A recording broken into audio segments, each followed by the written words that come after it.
It is the later part of the Reclamation Era. The world is still a rift in conflict. Battles fought across continents, both in land and up in the air, and even at sea. Soldier and civilian alike fight and believe and die. And today, we will follow 5 such individuals. Be they soldier, be they human, or be they something so much more. Good morning, afternoon, and or evening, depending upon time zone. I am Young Foxy. Welcome back to Stardust Ghosts. Oh, I did it backwards.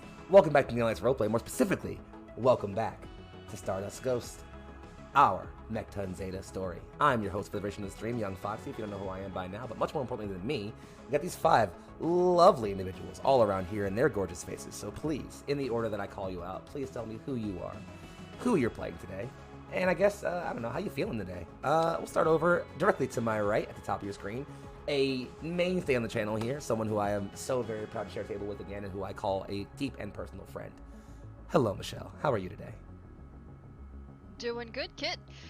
Alright, it's me, Michelle. I'm playing Arth, also known as Qilin, our honor-bound, kind of knightly, maybe a little bit too rule-heavy mech pilot today. Well, I suppose we'll have to see where that depth of honor takes you in the fray of battle. Moving down and then around your overlay, we're going to keep moving there, going straight below you. A first-timer here on Neon Lights Roleplay for this campaign, and who we are so glad to have brought into our ranks for the story. Please, say hi to everybody. Danny. Oh god, hi. Hello, I'm Danny. I play Zima or Streamline, our trying to be perfectionist and a little bit awkward, but just doing their best mecha pilot, who is a little bit too blunt, a little bit too just doing their best. Well, often the best is all one can do in the fray of battle, and we'll see how that takes Zima as we move forward. Going straight down the overlay, yet another newcomer to the Neon Lights Roleplay stage, who, honestly, I'm just so glad that they caught up on my tweet, and we have them here, as I feel like they already have brought so much to the story, and I can't wait to see just how far they bring this character of theirs. Speaking of that character, Akemi, please introduce us to yourselves and to your character. Hi, I'm Akemi, pronouns she, they. Today I'm playing, who am I playing? Mika, what's my call sign? Neon! Who knows no such thing as subtlety. And, I'm ready for this game. Well, I suppose warfare is a game of several things. Subtlety is not always it. In either case, moving to the left of your overlay, another newcomer to the Neon Lights Roleplay stage, but certainly not new to this scene of ours, a personal friend of mine who I am finally happy to share a table with. Hey, Darby. Hey, what's up? Hi. I'm Darby, and I'll be playing Roxanne, or call sign known as Facade. And with a call sign like that, we are certain there is more than enough of a story to her. No, she's everything you see. Everything. Yep. Nothing hidden. Nothing. No, nothing. Right. She definitely hasn't killed people. Open book. Perfectly readable. No secrets there. That cryptic message aside, we finalize our cast coming up for one more newcomer who, honestly, what to even say about this incredible human being other than just, I love the way they've ingrained ourselves in this community and already become such a mainstay here, and I can't wait to see not just what they do here, but to see them in even more shows here at Neon Lights Roleplay. How you doing, Casper? Hi, I'm Casper, pronouns they, them. I will be playing Vivian Aries. Also known as Doc. She's a firecracker, that one. That accent gets me every time, I swear. Love it. Fantabulous. And folks, if you somehow don't know who I am by now, I'm Young Foxy, aka Big Foxy, also known as your favorite Fox Philly's finest. And I'm playing everyone that's not these 5 incredibly lovely people, and or their giant robots. Speaking of said giant robots, where we last left off, the members of 34th Lance recovered from a battle that went, well, caustically for many. The loss of their coordinator meant they had to spend much time back at base recovering and discovering the things that would happen. And as they endeavored to encounter some things, including a strange meeting with military intelligence for a few of our members, which we'll definitely make sure to come back to sometime soon. All proceeded as normal. The largest difference, minus, well, some encountering lost comrades, some terrifying fellow comrades, and others just indulging as they will. The most interesting thing to happen was that they met their new coordinator, a man by the name of Tamir Cardelia, call sign Seraph, a scion of the Cardelia dynasty, who rules over the entirety of the PRV. With such high standards among them, it's a wonder their new coordinator seems so green and so nice. Nonetheless, with thoughts of that on their minds and the battle ahead of them, our squad deployed themselves out with the land carrier, rumbling across the open plains of this area, eventually passing through what looked like mostly habitable areas of high rolling hills and croplands and dense forests, eventually coming into an area called the Rend. So called because in the past this place was ravaged by the collapsing of Polaris Station, a space station which was once meant to be a collaboration between the PRV and your current enemies, the Heptarchy, but in its collapse and destruction, well, war was soon to follow. This area is now a wasteland of burnt out ravines and low canyons, high mountains, and even pockmarks of crater and strange debris. It is not uninhabited. People can make a life anywhere if they try to. But all that seems to be found here is the calamity of battle, which is exactly where we find ourselves right now.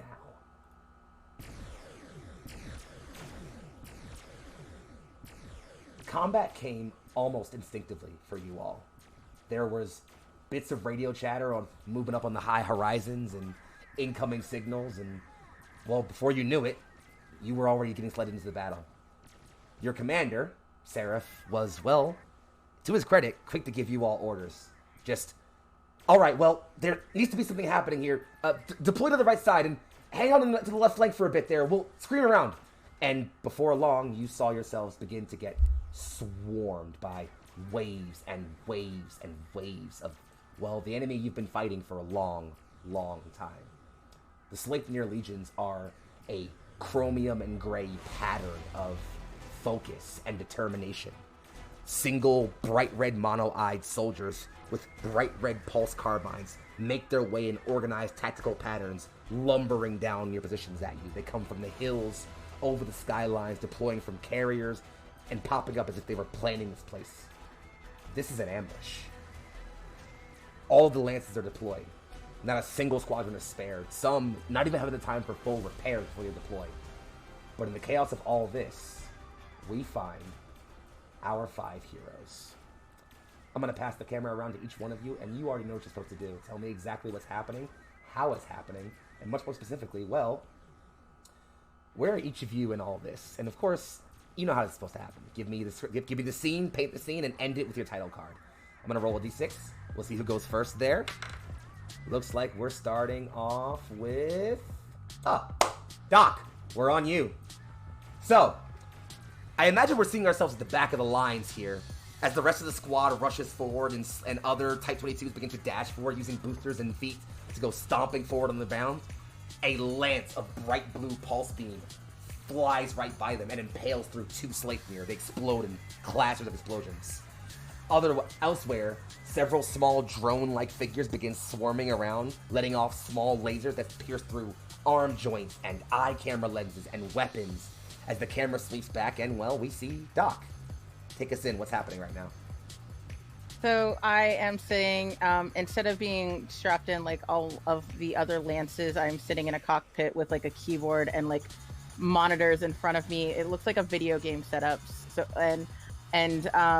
my mech is basically like I type in a code and my mech is basically fighting on autopilot. Over the comms, I'm like, all right, y'all, remember I need a new pulse cannon and any other parts. Neon, I'm looking at you, sweetie. If you want a new arm, you're gonna have to find it. All right, Facade. I don't remember what you ordered, dear, but like, if you come home with anything cool, I might be able to add it to yours. Streamline, honey, stay safe. And Art, you already know, sweetie, you fine. And just as that finishes, the camera freezes and zooms. We get a sweet title card slides by. What does that title card say? Violet Airs, Doc. The Mary Shelley of the 34th. I love that! The camera zooms right back out of the cockpit as more blasts go off and you can hear other soldiers from other squads registering in. Roger that! Keep the dog safe! And people start swarming around you and moving to cover you. The camera continues to move, and next we bring ourselves over to, well, we already mentioned Keelan. So, we're heading right over there, blasting forward to the front of the lines, laser sword in hand and shield high. Take us there. Is plugged into the cockpit of her mech. You can actually see almost like her eyes have sort of filled in with a greenish glow as she bats aside one mech with her shield and stabs another. Little bit of just on the comms. You can sort of just kind of emanating, like her mouth isn't moving, but you can still hear her on the comms as she just goes, "Milady, please, we understand, but you need to make sure that you're safe." And there's a mech impaled upon her sword that she kind of flings towards the side. That mech hits another one, both explode in a cloud of dust. We follow the explosion as it tracks right behind your mech, and the camera freezes. Title card slides by. What does it say?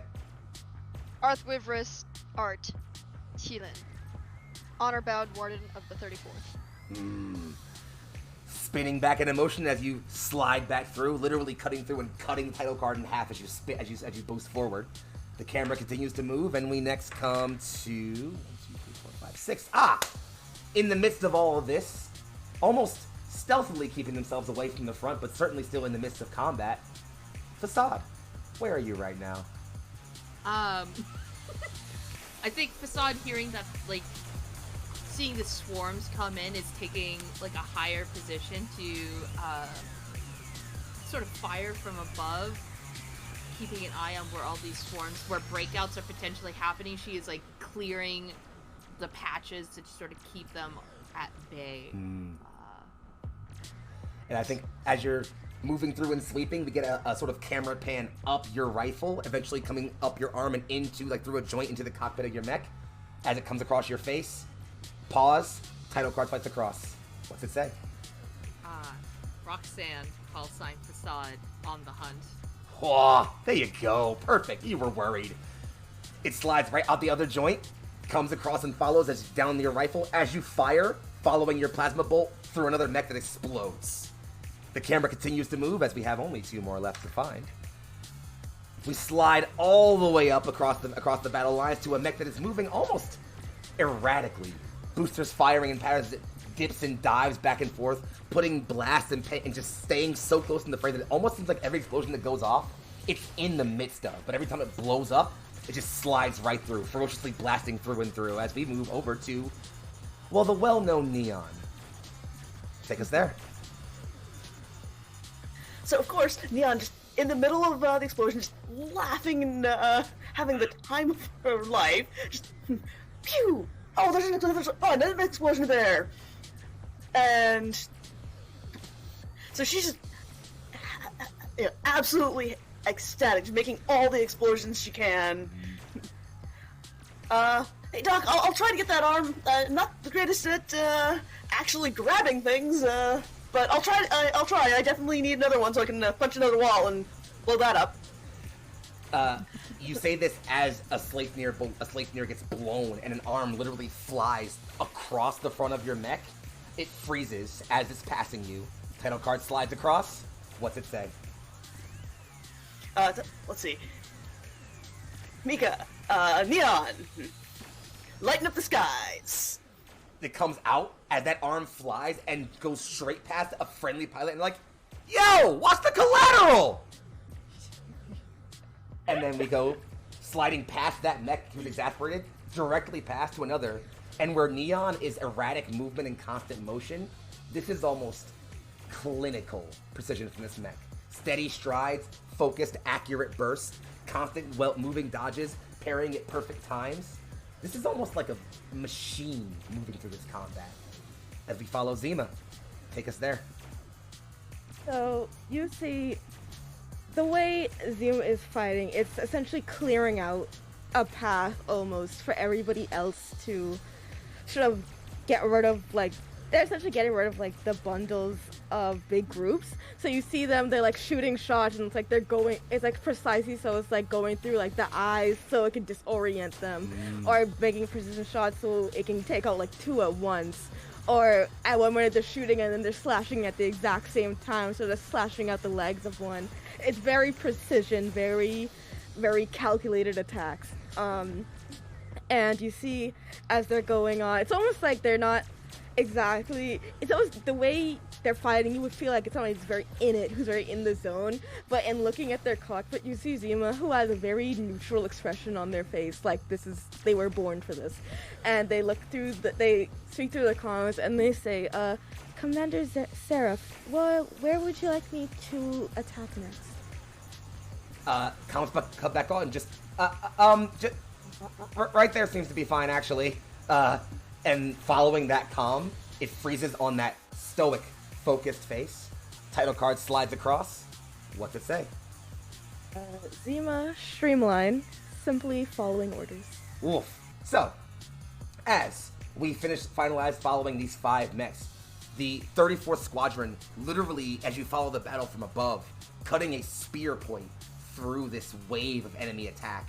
As other mechs are coming in and offering support, many are trying to fall in line with you all and just can't keep up. Losing limbs, or getting disabled, or blown up entirely as they can't seem to focus and keep up with the rest of you all. But y'all are a force, just tearing through this. And as you can all see, this blasts and explosions and laser rounds tearing past all 5 of you, the montage camera moving across Arth, slicing one mech in half and then sliding past Arth's arm as we come up on Zima, cleanly coming over Arth's shoulder and putting 2 holes in one Sleipnir, following Zima's rifle through the facade, who spins directly in between where Zima is, puts one through another one. Mika jumps over 2 of them and in air drops another one, and then Doc in the backline sends a huge burst through another one, following all 5 of you through this calamity, eventually coming on this one small skittering hovercraft with twin rifles, autocannons, just spitting fire everywhere and just zipping and trying to keep up with the 5 of you. It cuts inside of it, and you see, well, a man, darker skinned with silver hair and pulled back in a tight ponytail, glasses almost glued to his face as it's covered in sweat, as he maneuvers consoles and handles interactions and tries to give orders as he handles maps, just looking for things as he's like, you can see a moment where a couple of Sleipnirs ping up on the radar, and he says, there, now, and then a couple of squads all coordinate. A bunch of fire pours in and all those contacts go silent. And then he just gets on the comms. 34th, you have your breakthrough. Go for the kill. And it freezes right there. Seraph, scion of House Cardelia. What? Oh, like a child. Like Scion, like, right? Yeah, scion. Let's go! All right, so with that said, so with that said, here's what we're gonna do. We are going to move you guys over to the combat map as we move ourselves into an actual full-on combat scene. As you are all now establishing your breakthrough point, you've all gathered up as 5 with no serious issue. It didn't take a whole lot of problem or anything. And with that said and done, y'all are now prepared to move into combat. So I would like each of you to roll for me and initiative, which I'm pretty sure is just equal to a standard mecha piloting roll. Actually, you know what? I lied. We're not even gonna do that at all. Never mind. Ignore everything I just said. Fuck initiative. Initiative's not important. Fuck initiative. Here's how we're doing this, alright? Did you say roll a bunch? I said don't. I didn't say that. I'll stop this. Stop this now. So, here's what's happening. Did I hear you say roll? I sure didn't. I didn't say it. It didn't happen. Did you give our pilots some experience? I didn't hear either of those things, actually. So here's what's gonna happen, because I like you guys a whole lot, all right? It's very, very simple. Anybody want to go first? Does anyone want to go first? I'll go first if nobody wants to go first. All right, Streamline, you're up. Give me un secundo, as I am. Well, actually, no, y'all. You can go ahead. You can go ahead and take your turn while this is happening. I'm just gonna make sure that the stream can see you guys' call signs and tokens so they know who's who. Boop. Streamline going first is very fitting, actually. I Very mean, I fair. agree. It makes sense. Okay. So these are the ones we have to deal with. There we go. Yeah, there are a gathering of Sleipnir soldiers who are all, as you all gather up to this point, you can see a bunch of red eyes just light up, boom, and focus and align themselves on you and shift to an attack engram. Again, y'all would know that Sleipnir operate on very, very strict and organized command engrams that give, you know, order by order based on like information. In fact, from what the PRV understands, it seems like every single Sleipnir unit individually is a node that feeds back info to the rest of the collective like command engram, and thus orders constantly adjust for every single Sleipnir based on what every other Sleipnir is doing. It is an incredibly efficient kill algorithm. So as you all line up, they're all ready to come right back at you. Streamline, go ahead, take your turn, love. Do the thing. Okay. So Streamline, just attack. How many squares can I move? If you're going, I can move 4. If you're using your, if you're going just full turn with no, without taking any other actions, 4 on foot, 7 if you're using your boosters. If you want to use your boosters, you can move 4 without anything else, but you will take a -1 to your attack. Okay, then I'm just gonna. I would like to move about like right here. You can move to it, still shoot. Go for it. Yeah, and I would just like to aim for this one. All right. Essentially. Tell me what that looks like before you even roll. Just how much? Yeah, walk me all through it. You got it. You see, Streamline essentially as we're all coming up into like to sort of this break point, to trying to clear this area. You see, Streamline, it sort of goes in like a little bit of a curve. So it's like they go around sort of the group and then they sort of pause at this rock, and it seems like there's a moment where they analyze the situation. They sort of scan and are trying to think what is the best way to break this up a little more. And then they immediately look at this sort of middle formation and they feel like that right there. And so they go to stand in front a little more, and you see their blasters sort of take a direct line forward, almost as if they're aiming for like the quote-unquote eyes or the head of this thing. And they immediately fire sort of the second they stop moving. Go ahead and give me that attack roll. Woo! Okay. Hold on. Is that mecha gunnery? Yep. Okay. 20? Oof. 20's a good roll. They will roll to evade. That's a miss. Yeah, you hit them, love. Yay! You hit them hard as fuck, and they don't have a shield. So go ahead and so yeah, and this is where we get to use our fun combat table. So if you look over at combat reference 2 by default, the damage chart here is very, very simple. Your weapon does 6 damage by default. They have 3 SI, so you are at +3 on them. So you're looking at that +3 column and rolling 2d6. Okay. So just go ahead and roll 2d6. I'll tell you what to do. Thank you. 2d6. Okay, I'm here. You got it, babe. I'm doing it. I'm doing the thing. What you got for me? I rolled a 6. 6. That is damage 2. So just flat up to yeah. So your round comes out, fires through, and literally blows the forward holding arm that's holding like the grip on the rifle straight off, and also pulls a chunk right out of the head. It kind of like stumbles for a while, brings its rifle barely up, and keeps firing. But you can tell its camera no longer works. It can't aim. It's just kind of firing blindly now. You do a hella damage to this thing. Yeah, and then after that, Stream able to say out to the comms that, preferably we are to focus on the ones directly in front of us. However, if there are other instructions, please allow me to know.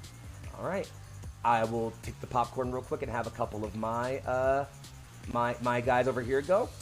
These guys will come boop, boop, and boop, boop, just sliding over some to get themselves a bit more in range. And then they will take shots. One at Arth and one at Facade. Here comes exactly that. You know what? I don't even need the sheet for this. You got this. That's a 15. Go ahead and roll evasion, you two.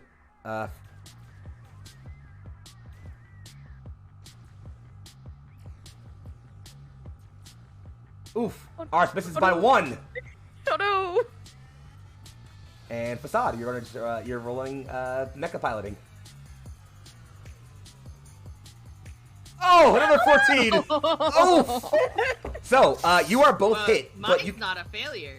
That's, I mean, Or not a 1. you didn't nat 1, but you both did still fail. So, I mean, you both roll parry rolls. So go ahead and roll mecha melee. Your modifier is -1. Oh, it's already -1. There you go. So you're good.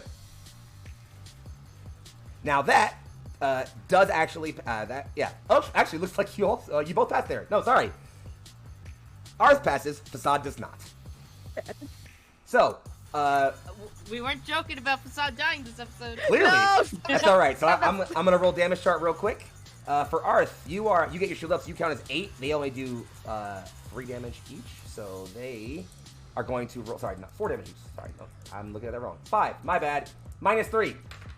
Nothing happens to you, Arth, at all. Facade. That is. Let's see. Nothing happens to you either, actually. So you get glancing blows. Arth, you bring up your shield perfectly fine as frowns bounce off of you. Facade, a round hits your chassis and spins you a bit, but it hits a perfect angle to refract just off of you, and you're mostly okay. The paint's definitely fucked for a while, but yeah, you know, you can deal with that later. I didn't think we were gonna go dancing today. That said, popcorn's over to y'all. Zima, you went, so popcorn to one of your party members. I will, how's Arth doing? What's Arth doing? You're right next to me. All right, Arth, we're on you. Go. Arth, Alright, remember, you have a slightly modified touch to 5. You have speed 5, so you can move 3 hexes with no issue, or you can move 8 and still fight with 1 boost move. But if you do that, you'll earn -1. Gotcha. Alright, so, Arth is, first, just like says it quickly in the comms, focus Facade, and is actually going to do a boosted jump towards these guys in the middle. All right, get in there. Your boosters fire up, and you see Arth just rocket forward, skating along the ground, dirt and dust whipping up in their wake as they bring forward that beam sword flaring bright blue. Get to it. Alright, Arth's gonna go attack the one that's right in front of them with a Mecha 5 and swipe at them. Oh, 19 is a it. good fucking roll. Jesus. Yeah, they fail. Alright. You're gonna go ahead We and roll sure damage. can hit. We sure can hit, though. You sure fucking can. Jesus. That's You're gonna roll it. 2d6?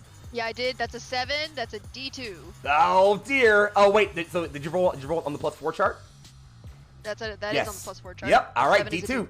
You slice again straight into the middle of the chest cavity. It tears through armor and melts through. You can see this thing just kind of get like really damaged, and like cabling and wiring spill out of it. It cuts back like it's about to keep shooting at you.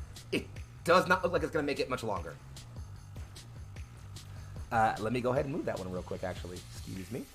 So yeah, I guess they'll go now. This one will step back. This one will also step back. We don't want no smoke. And We they don't will want both, no smoke. and they're both gonna try shooting at Arth. Actually, Arth, as they're moving away from you, you can pick one and attack them. The one that's trying single combat right fun. here, right now. Give me a roll. One-on-one me right now.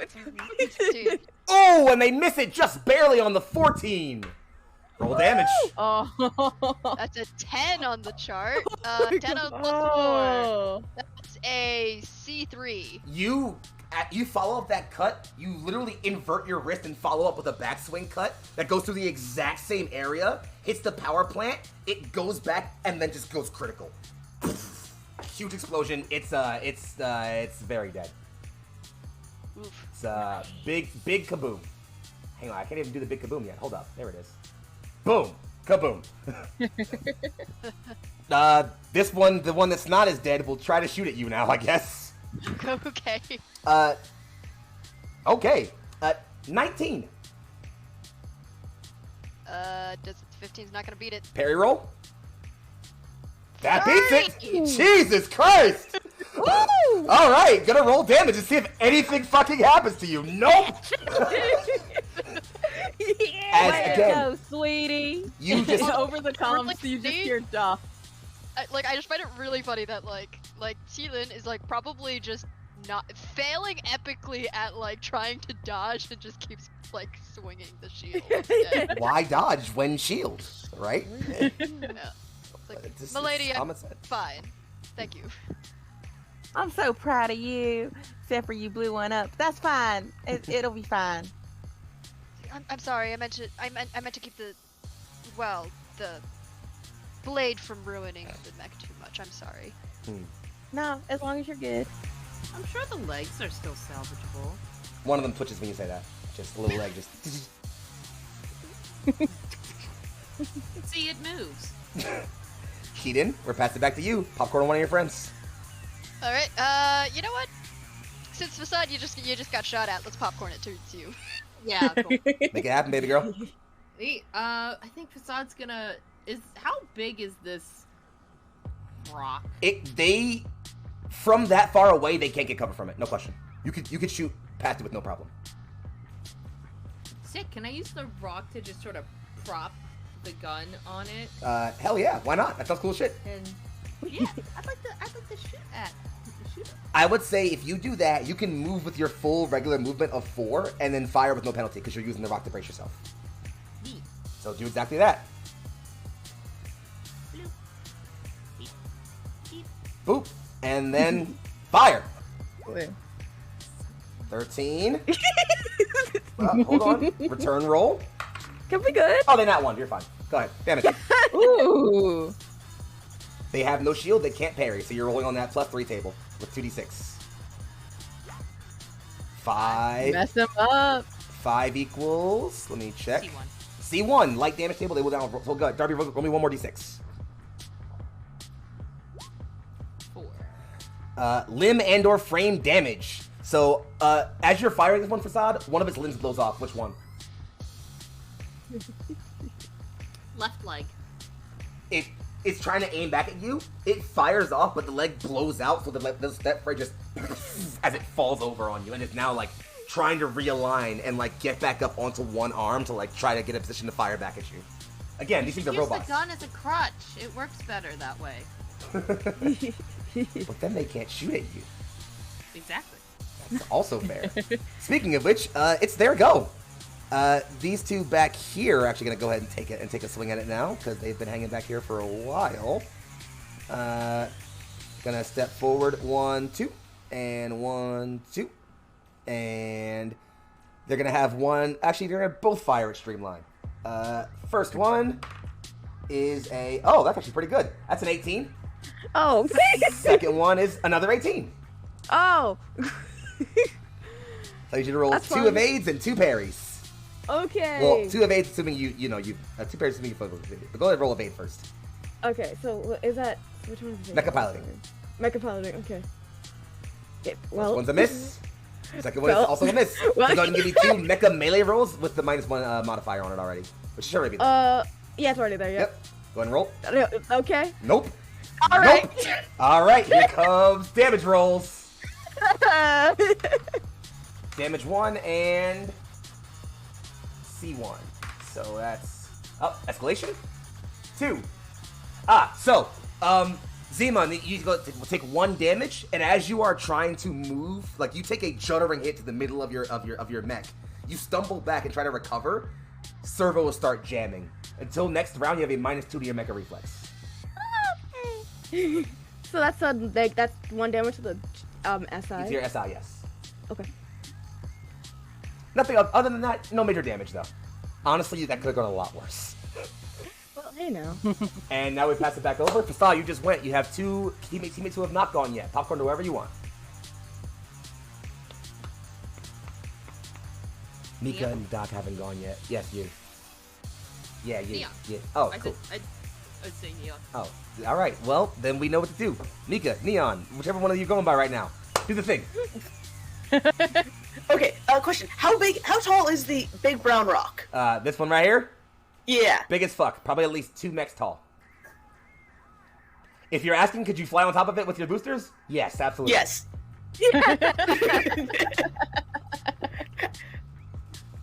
I wonder if I have enough movement to fly up onto it with my boosters and then just basically drop down and then turn the boosters on right above the other 2 Slickners. Let's have a look-see. Boop. Force of sounds so gravity to good. crush them. 2. Gravity also works, but like you get super close, and it's just about you're about to hit. You throw out the thrusters and you ignite them. Actually, yeah, you can do it. Yeah, you can do it. No Nice. problem. That's doable. All right, let's do this. Go for it. So hop over here, jump up off the rock, and try to basically jump and land and thrust her down. They are trying to trail fire up at you as you're coming down, but you are literally in the shadow of the sun right now, and so they can't really like maintain a good sight on you. Attack if you want. Will this be fighting or piloting? I mean, so you're punching them, I'm assuming, right? No, I was going to try to use the thrusters Oh, and just melt you it. know what? Let's say piloting. Why not? Let's say it's Amazing. piloting. 14. They will counter roll. The first one does not make it. The second one does not make it. Go ahead and roll 2d6 twice. I'm gonna put you on the +1 table for this, since your thrusters don't normally do damage. But what are rules, right? All right, so roll 2d6 twice. What you got? First one, second one. 10 and 8. 10 and 8. Oh shit. Her thrusters are specially designed to do damage. Yeah, that's damage 2 twice. So the one in the back gets roasted, like its gun literally begins to melt and it has to throw it. Unfortunately, it throws it, and the command anchor must just malfunction because the other one catches it and just. This one here is just very, very, very kaput. It's not a question. It's hang on, let me properly demonstrate, illustrate exactly what I'm talking about here. He did. He did. If you don't want to give you real quick, he's not looking good. I'm gonna go ahead and give him the weakened status. So he's definitely not looking great. But you come down and you literally come down with both legs and just and send this one flying and stumbling back. It already Hey, went. Doc? Go ahead. Hey, Doc? The explosive thrusters work. Oh, so happy. Hang on, let me make a note. And yeah, Doc's in their command center's like just Mika stats. Like, okay, all right, his thrusters, giant green check mark. Can I get some hand ones next? If you find me a good pair of hands. You hear over comms. I don't think those are I'll do my regulation. best. They get Don't worry results, about it, don't they? sweetheart. I'll worry about it more when we're not being shot at. Exactly. I'll do my best finding another pair of hands. What have I gotten myself into? You can very faintly hear. The last two who have not gone are going to go ahead and make their move now. They're going to just full out use their move to skate on over here. The Sleeping Soldiers have what are called ground effect things. So they aren't thrusters full on, but they are more just like gravity effect things that kind of lift them up off the ground a few inches and let them kind of hover forward a bit when they need to. So these ones kind of like skate on the ground somewhat and make get some good distance. But other than that, they are just there and seem perfectly fine. Anybody not gone yet? Ah, of course! Doc, do the thing. Do I have to have line of sight if I want to hack one of their servers? Nah. Okay. Cool, because I'm gonna hide behind the big rock and hack one of the fresh one servers to try and attack the other one. Do exactly that. I don't know how to move my thing in roll 20. You click and drag. Unless I didn't give you control of it, because I might not have. Let me. Oh, no, you got I did it. I Nice. did it. He did it. Woo! And now I'm gonna hack the guy. All right, go ahead and give me some relevant skill check that you feel like might be good. Hacking. Hacking? Oh, I mean, yeah, that I sounds got like a 19. All right, they will counter roll with their own hacking skill. I can't roll for shit today. Jesus, yeah, they failed. So, yeah, go ahead, please do the thing. No. I don't know. No, since Doc has an affinity to like mess with the dead remains of Slipner things, like hacking through it, and she just goes through. It's like I'm in, and starts commanding the furthest one out to attack the one right in front of it. As you are pinging that, you ping this last one to this last one back. Let me get the right layer real quick. This last one back here, you ping it to attack its friend right up here next to it. It turns its guns and does exactly that. I guess they're rolling so bad they can't even hit each other, apparently. Nope, he rolled worse evasion than he rolled for his hit, so it does still hit. Okay. Okay. So That's... spray and pray. Yeah, so... Okay, so this one here takes... so again, it sprays out, and again, one of them just clips the side of that one, sends out a shear of it, makes it begin to leak fluid and wires. It kind of looks back like it's very confused, and then turns forward and keeps moving, just like, you know, like it's not a big deal. This one back here, if you'll give me just a moment to roll some damage. Jesus fucking... Okay, you're all watching as Doc takes over that one Sleipnir and sets it to fire on its friend. A moment after that, as I think this is perfect time for a music switch up. A moment after that, you all watch as that one that Doc just commanded to fire explodes. Just blows up in the bits. And Doc, you're pretty sure you didn't have it do that? Like, you're almost positive. That wasn't me. Mm-hmm. Oh, I was just about to That's say, not- lady. Is that ordinary for Doc hacking a machine? Nope. Actually, it's entirely not. But you get your answer almost immediately afterwards. Kind of makes perfect sense. As you are watching and seeing what happens here, squad comms light up. Hey, Seraph Lance. Need some backup? And you all watch as, from the right, you get 3 friendly contacts. And it doesn't take long for them to actually manifest, and you can tell who they are. They are all from 35th Lance, Papillon. There's, one second, Papillon 1, Lion. Papillon 2, Papillon 2, Asphalt. And, there we go. Stop it, roll 20. And Papillon 4, Dodger. Which one of them? Mm-hmm. Which one of them shot my? Which one of them shot my mech? Dodger. Dodger, you stupid motherfucker! I swear to God, when I see you back at base, boy. Relax, Doc. We can get another one. It was a clean shot. Why are you so mad at me? I believe you have set us off course. Please make your plans known beforehand before acting again. Roger that. Sorry, we got cut off from our squad. We're just holding out until we got some reinforcement here. So you get some help. Understood. And they The start... collateral damage. You ever need help? Depends. I mean, if you ask most people, they'd say no. 36 Lance might disagree, though. 36 Lance has its own issues. Damn right they do. They're pinned down further up. Are they? Should we go rescue him? Well, let's get out of here first. If there are dissenting opinions, we can discuss those when we're not being shot at. No, it's just that Neon's very eager. Gotta get my heroics in. Yeah, y'all are weird. And then they cut off comms. And the fight continues. The other Lance breaks in and continues to lay in fire. Y'all now have some support from being offered by these friends. We're going to pass along back to the top as we move in. And I guess this is now open to anyone as it's a new round. Who wants to go this round first? I'm gonna try and hack the one before they blow it up. Do it! the one that I just shot because it's the most in pristine, like one out there that these people haven't wrecked. All right then, hit it. Oh, come on. Ooh! 27. The lady. I don't think they can beat that.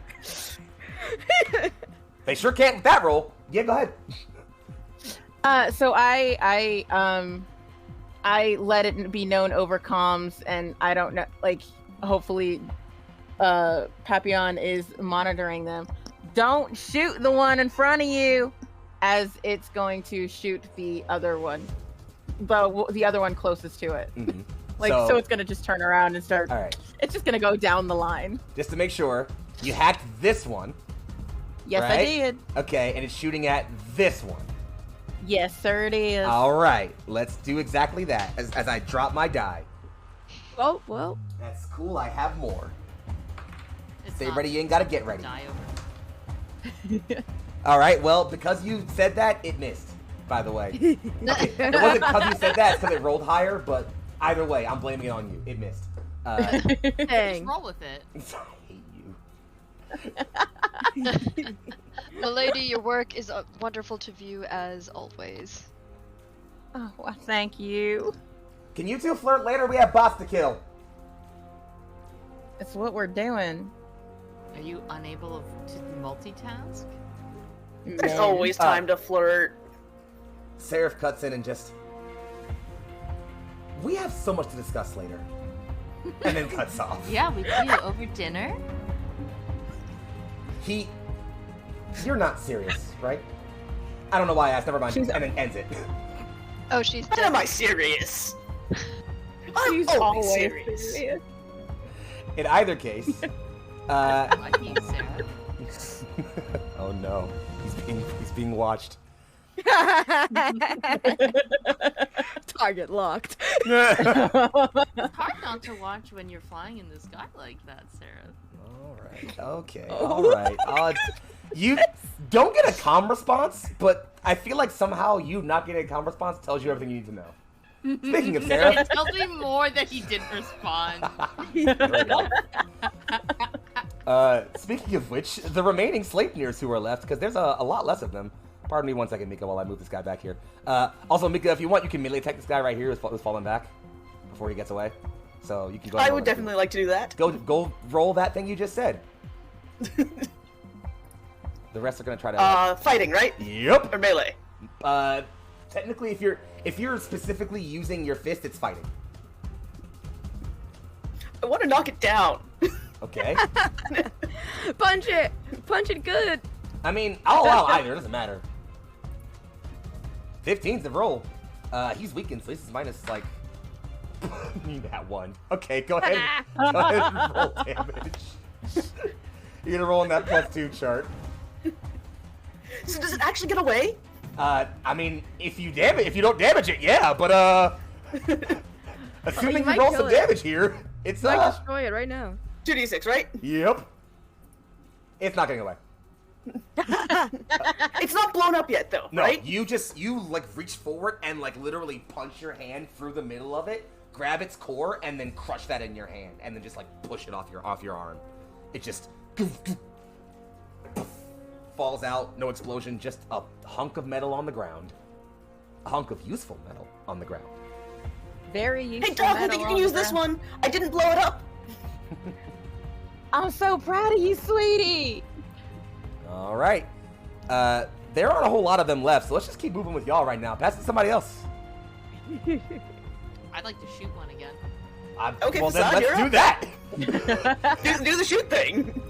I'll move to do the shooting thing. Shoot it like it's never been shot before. Except a lot of them have already been shot at least once today. But, you know, that's I'd not... like to shoot the one that I already shot the legs Today. off of. Yeah, you can do that. It's the OG right there in front. Shit, my Well, the good thing is he auto rolls... So he auto rolls 8 for evade because of the one leg. So you're fine. Go ahead and roll damage. You picked the right target is what I'm saying. 5 on the damage roll is enough. That's, what's 5 on the damage roll? That's C1? I think it's C1. And then I'm gonna roll on the C real quick. Escalation. Let me roll on C2. Escalation. Let me roll on C3. Shot it perfectly. Let's see. What's that? Oh, yeah. Okay. Yep. Nah. Let's see. What's that? That is a catastrophic chain reaction. It explodes. Yeah. This one just again. You put a shot straight through like the neck area. You just see it kind of like start stuttering, and like smoke and heat and energy build up. Just Apologies in advance, Doc. and as soon as that finishes,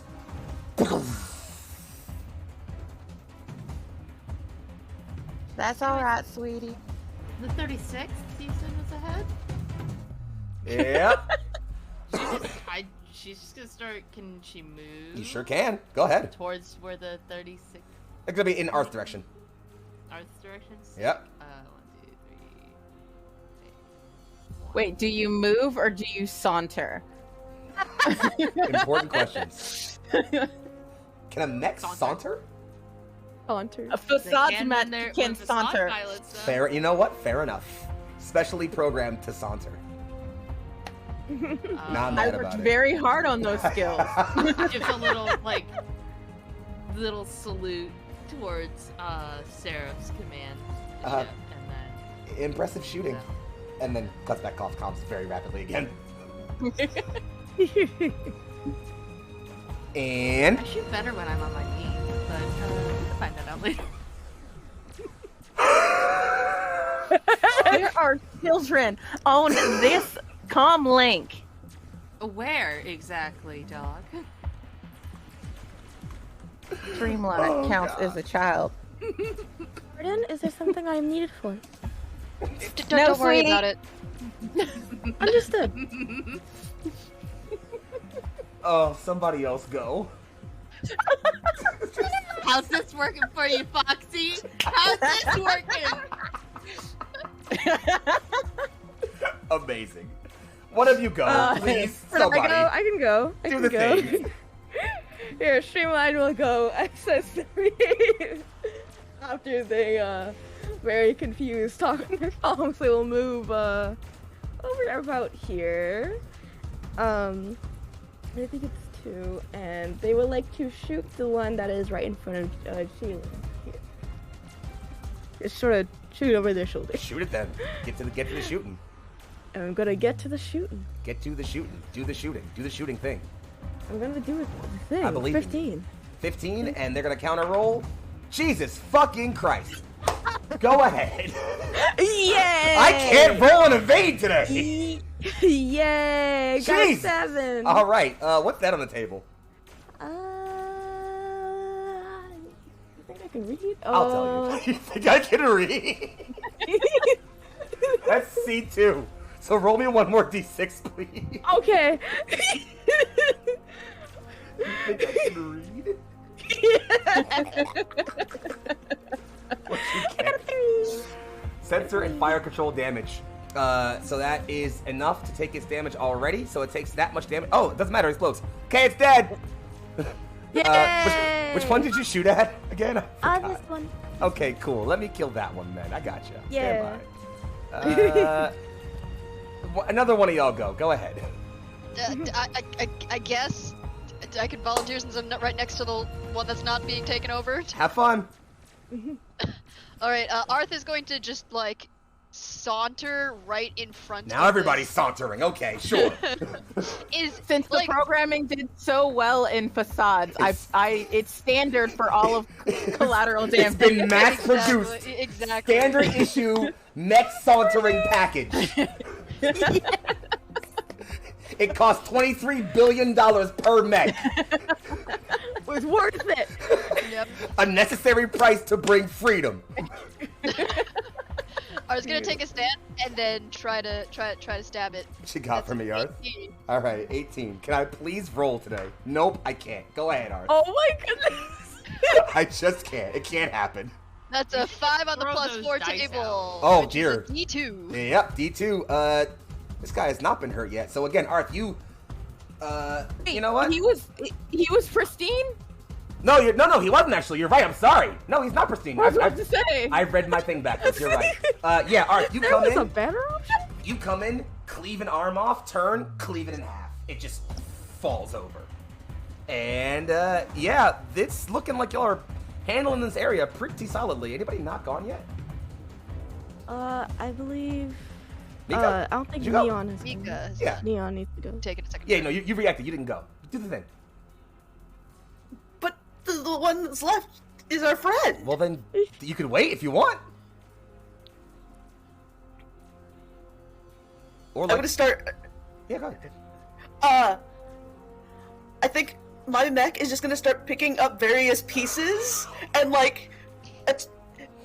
Do I have a backpack? Maybe I'll hold this under my arm. Why don't you roll me an appropriate skill you think would be trying to salvage parts off an enemy mech? Whatever skill you think would be appropriate. I think that's piloting. That's fine. I'll take piloting.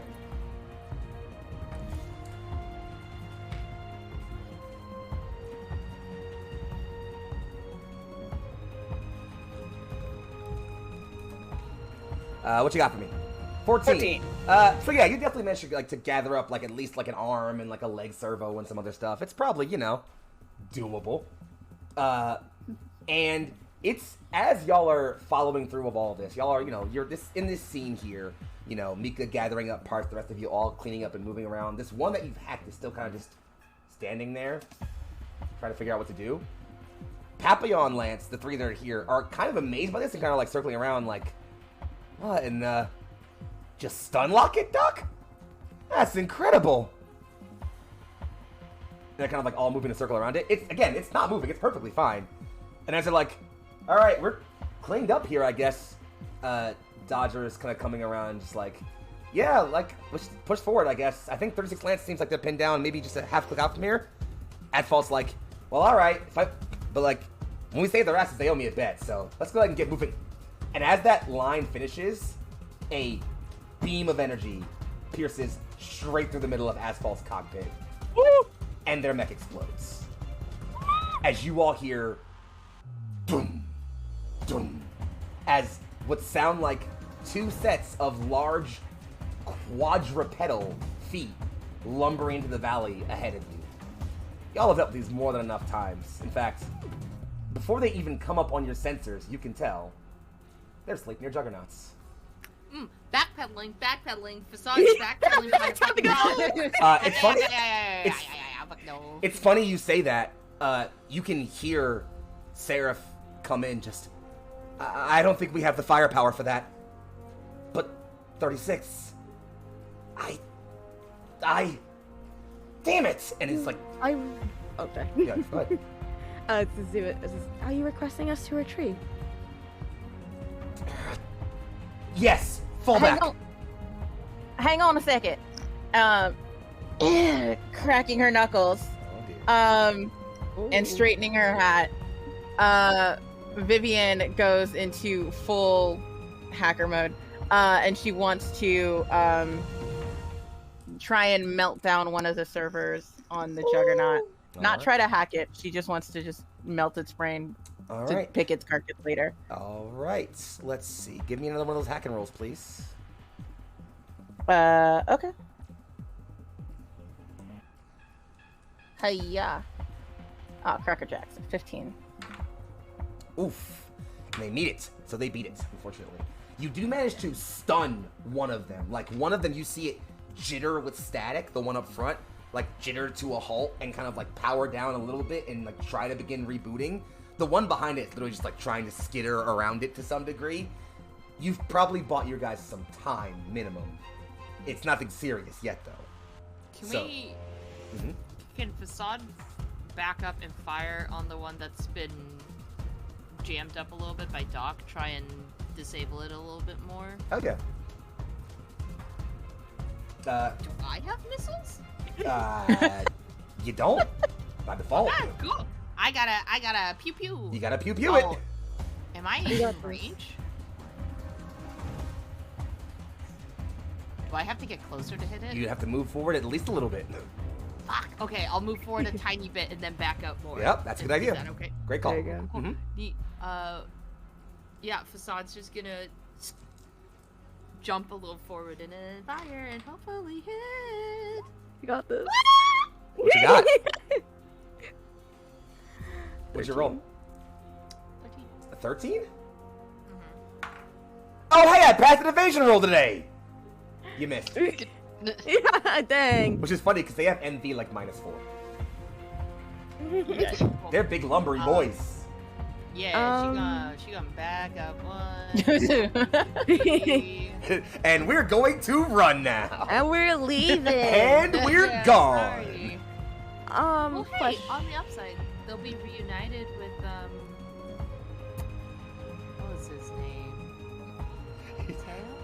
Mateo was his name, yes. Jesus, that's dark. What's his call sign? Gadget? Or Ratchet? It's Ratchet. It's Ratchet. They'll see Ratchet again soon. She does not say that on comms. She says that to herself. Jesus Christ. Just quietly, just like, doop, doop, doop, bye bye. Bye. Question. How? This rock is not a pick-upable rock, is it? One of you? No. Multiple of you? Maybe. Would it be possible for multiple of us, if multiple of us allegedly took this rock and threw it, would that be possible? Chuck a rock at it. I mean, with enough of you, yeah, maybe 3 or 4 of you could probably chuck it hard enough to do some damage.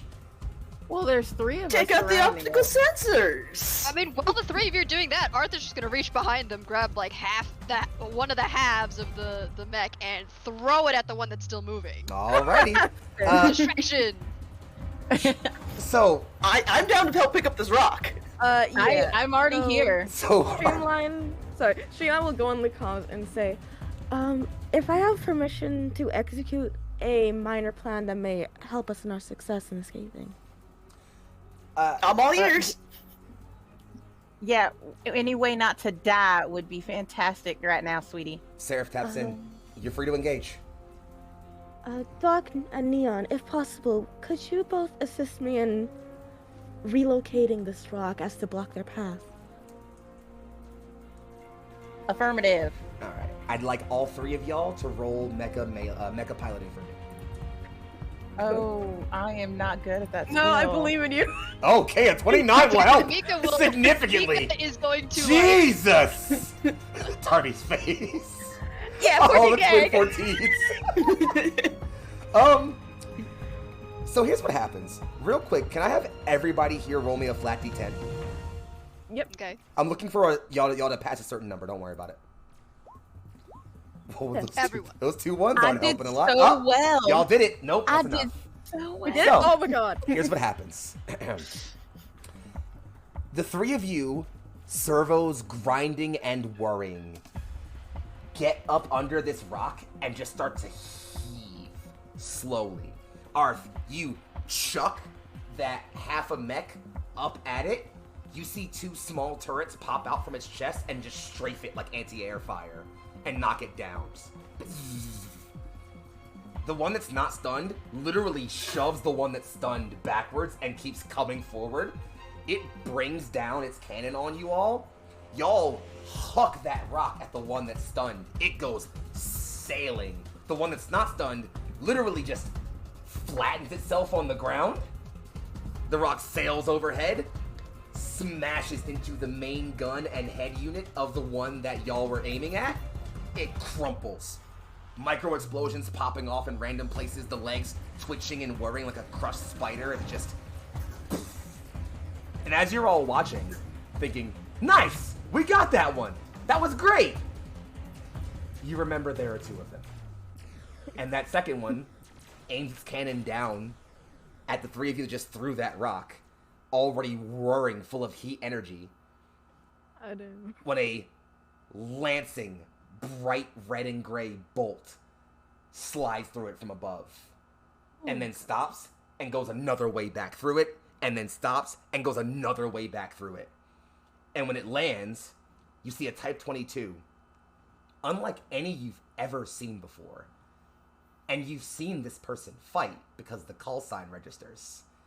As opposed to a standard rifle and longer blade and shield equipment you've seen this with, this mech has had both hand units swapped out with twin claws that are beaming in bright blue energy.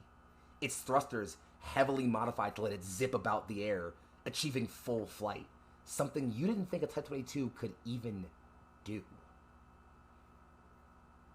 It lands, whips those claws as wires and things go flying from it, and as it does so, the last one collapses over and explodes behind it. The camera freezes on that explosion, and outside of the front of the mech, it cuts back in, and you see a darker skinned mouth covered in dark red lipstick, creased into a smile as she opens comms. Not too bad out there. Dicey towards the end, but, well, enough playing with small fry. We have bigger fish to catch.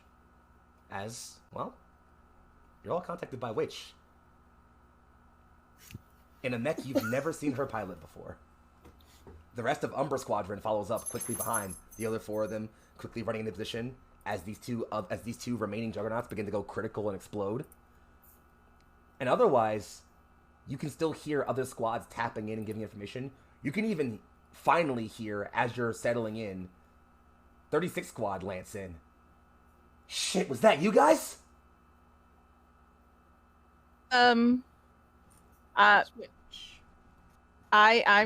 Doc is too stunned to speak and is just like turning on like whatever recording device that she has on the mech to get the schematics of that beautiful mech that just popped up out in front of her. She's like, oh my god.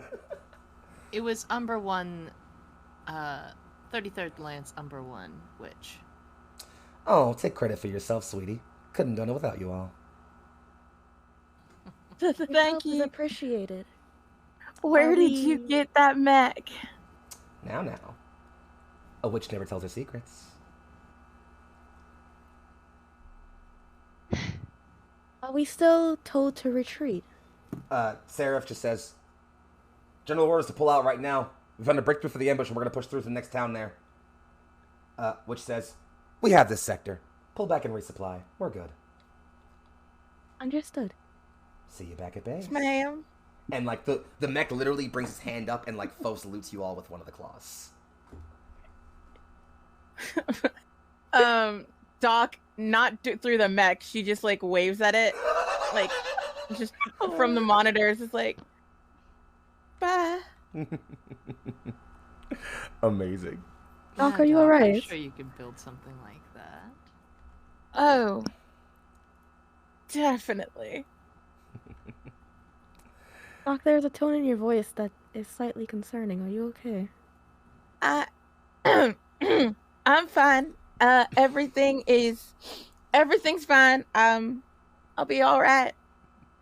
I start like just shifting my focus on the one sufferer we have left, who's just gonna kind of like trolley up behind, and then I'm gonna fuss with this programming to like basically disable it into zombie mode, where it just literally arms down, following behind us. No problem. A few presses of command. Once you've broken the command engram, you find Sleipnir are actually kind of passive by default. Shifting off 1 or 2 switches and its logic easily makes it just, kind of lazily follow around you. Almost like literally like arms out, just like no idea what's happening to it. Frankenstein mode activated. Full on Franken mode. We have a pet mech. Oh, hey, Doc. And Neon will take the arm that she collected and just use that and wave at Doc. So just using the arm to wave. I got an arm. Oh, but it's a left arm. I still have a left arm. Oops. You'll just be a mighty lefty, sweetie. We'll figure it out. Could I have 2 left arms? Like I said, we'll figure it out. But then I can explode one and still be able to use my sword. That's not incorrect. Oh my. Join the military, they said. Be an officer, they said. Impress your father, they said. You'll get the hang of us soon enough, sweetheart. You did really well out there. Yeah, you could get a really good handle on me if you wanted. Return to base and fall on me, please, thank you. And then cuts calm. So easy. And I think with that, we can grab our break, actually. Woo! I want to, amazing. I'll share some things live before we cut out. But one, y'all fucking slaughtered that intro scene. That was so good, so well done. And I think y'all handled combat pretty well. If there are questions, you can ask them to me when we cut to our break. But otherwise, y'all did fantastic. Audience, I hope you guys had a great time. I sure did. We're gonna give our cast about 10 or so minutes to grab some beverages, take care of whatever they need to. I don't know why I'm saying 10 minutes like it's gonna matter, because it's not gonna matter, because y'all aren't gonna see this live. But the point is, don't go anywhere. We'll be right back. Bye!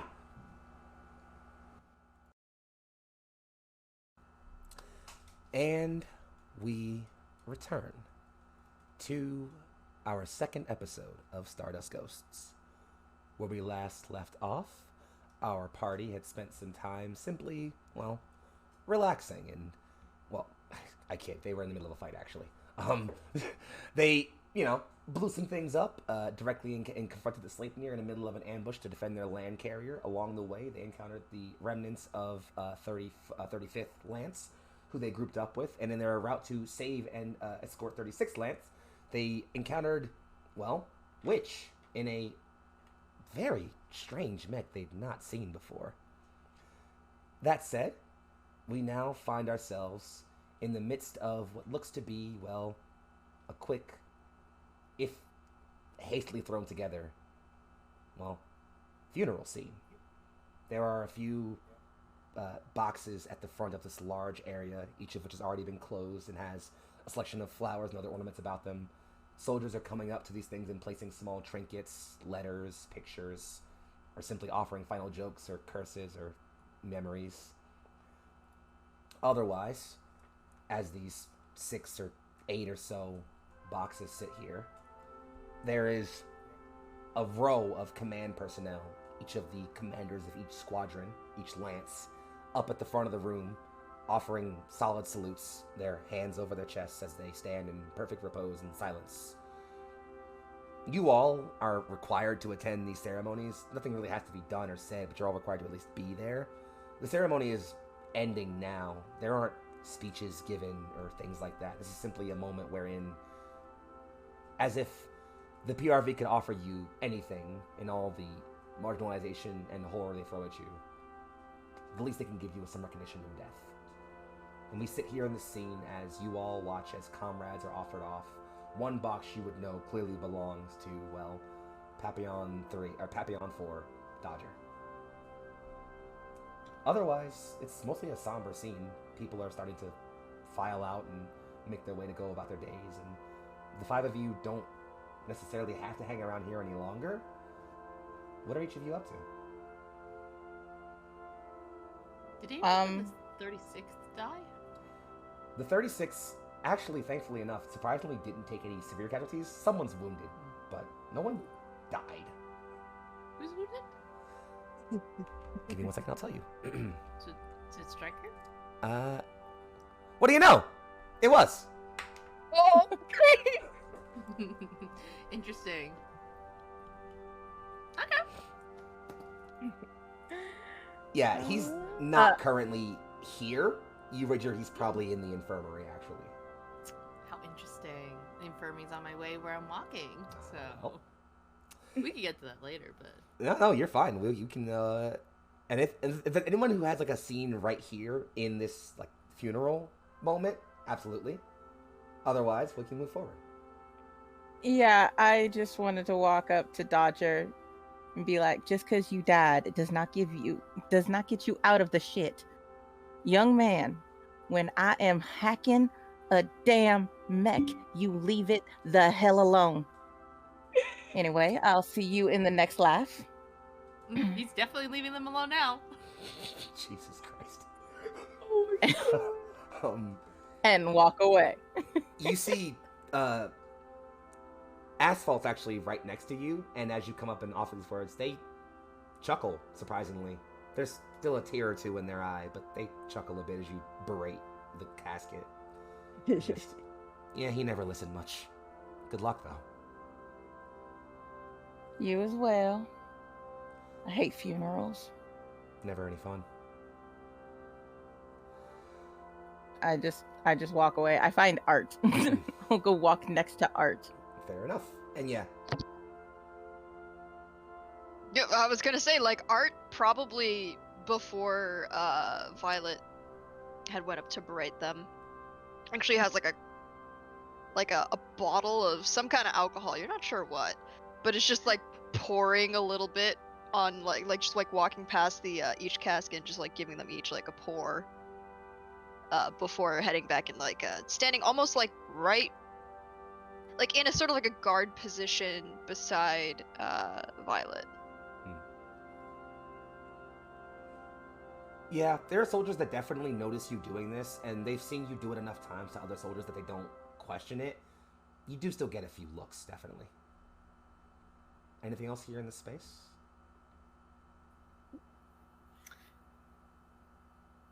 Mika Neon is somber and quiet for a change, and has taken out a small notebook and written down each call sign and tried her very best to remember their name next to it.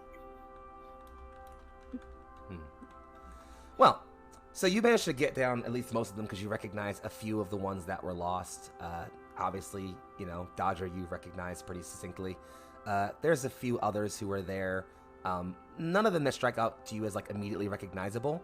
And so you aren't really too particularly worried. There's a few support staff and tank crew who were lost. It actually looks like Dodger might have been the only pilot who was lost today in this battle. So, minimal losses, all things considered, as grim as that might seem. But yeah, especially after the thing with not realizing that Ratchet had died, Mika is now like, okay, I need to make sure I remember everyone. And you note down their names and their call signs and things. They're all, written out there. This is actually, you would know, the only place where their names will be written on their graves. When they are put in memorial statues or on lists of casualties, it'll just be their numbers, their call signs, maybe. This is probably the only place here and in your notebook where their names get preserved. Because someone has to remember. Indeed, someone has to. And also, as a note, while looking at the names, nope, that's not him. That's not him. That's not him. Just looking for different people and, noting and making sure people are, you remember the people. And there are definitely a few soldiers who, I want to say almost definitely notice you, but in the way war tends to work, everyone has their own method of grieving or recollecting. And so, much like with Arth's ceremony, you're given your space and your time to grieve and process as you need to. Some come by and, pat your shoulder maybe and keep moving, but otherwise you're left in your own space. Anything else here before we move on? I was actually going to ask, would it be possible for Zima to go with Roxanne into the infirmary area? If Roxanne's cool with it. Yeah. Well, Yeah, well, you want to? I mean, hey, let's. Roxanne said nothing. She's just leaving. No, Because yeah. If you're just following Roxanne. Zima just following. Zima is like in this space. It's something they're too familiar with. They don't seem to react much. They gave their proper respects, saw that Roxanne was leaving, and then just followed. Well, in that case, let's zoom in right there now as we follow outside of this funeral scene to the two of you, Zima and Facade, or Zima and Roxanne, Streamline and Facade, making your way down the halls towards the infirmary, or wherever else you might be headed afterwards. Scene's yours, love. Streamline. What's What's up? up? Oh, well, I wish to ask you a few questions, but however, I was also wondering where you are headed to. Is everything all right?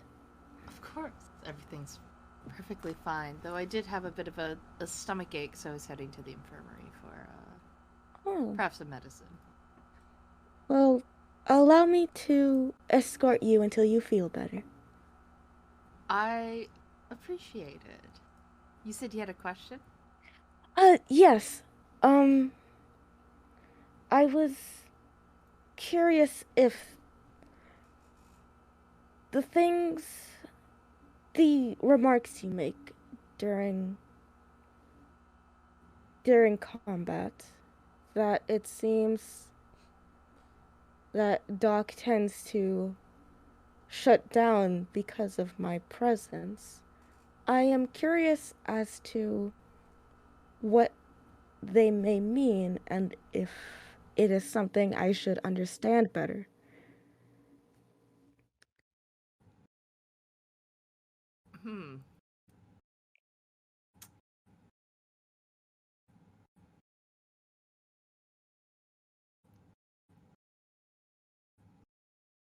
If it is a question, if I am overstepping, please allow me to know. I do No, not wish to. I simply am pondering the best way to answer this, and if I I see. care if Doc gets angry.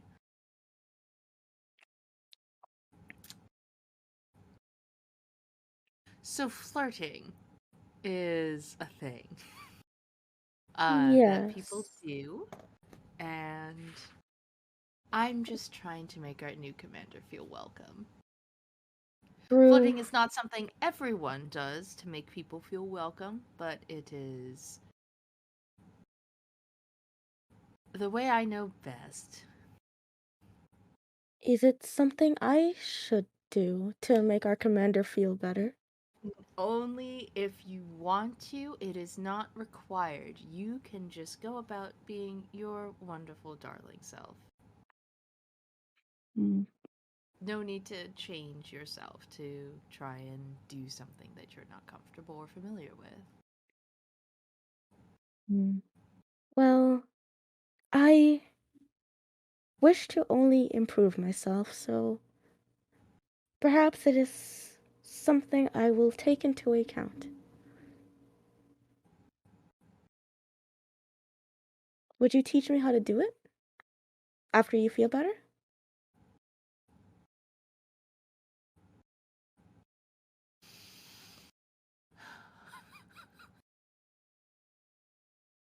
Absolutely. Thank you. I am very grateful. I apologize for holding up your time of recovery. We should hurry to the infirmary. Turns out, You you're right at the door to it, actually. Oh, the matter of my indigestion is rather sensitive. If you wouldn't mind waiting outside while I talk to the Oh. doctor. of course. I will wait until I am needed. Step back. The door slides open, and you're stepping in and slide out. There's a few nurses and orderlies going around attending to people.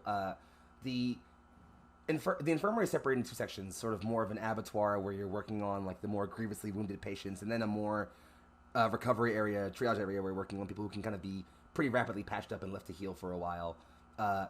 Both are mostly pretty empty right now. There's a few people in like the more abattoir-ish area. There's really only one or two occupied beds in the recovery area. One further in the back where someone seems to be unconscious, and another right in the middle of the room that's looking at whatever TV monitor is currently on. Yeah? Mm-hmm. And where's friend from 36th Lance? You'd be the one watching TV. Mm. Are there curtains around the beds and stuff? Yes, but his are not pulled. I'll pull it shut for him. Of course, people want privacy when watching television. He tries to like just pull it shut, and then like if there's a chair, just like lean back in it. He tries to get up to protest, of course, but he is clearly in some pain as there's like a bunch of wrappings around like his chest area and some around his arm, and so he kind of just slinks back down. Just what is this? I want to make sure you're making a full recovery, of course. Be such a shame if something happened to your bandages or an IV drip broke, something like that. Bots just got lucky, cracked a few ribs and seared a kidney. I'll be out of here in a week or two. I'm sure. Yes, the bots got very lucky indeed. Why? Never mind. How'd it go for you? You look unscathed.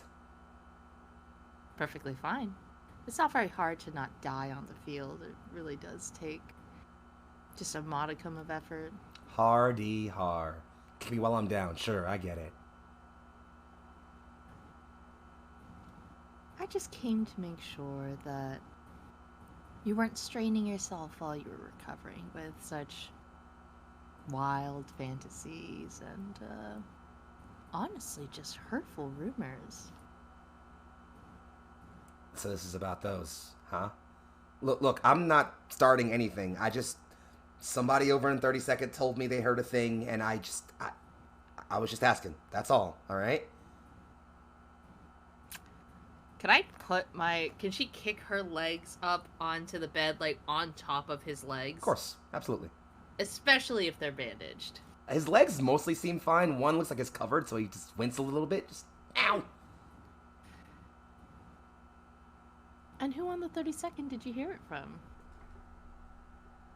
Well, I mean, I don't remember that well. Just, Don't remember, do you? little locker room talk, you know? Nothing crazy. Just mild gossip, I swear. Where is that skill? Oh. Not a skill. Oh, no. Damn, I don't have skills in interrogation. Uh-oh. Oh, also, let me put you on the right map again. My bad. Because we're not... Anyway, just in case. You can do it anyway. You might get like a 10. You might. Yeah, he could roll poor. He could roll poorly. Can I roll a believe in you. persuasion? Sure. Persuasion works fine. Yeah.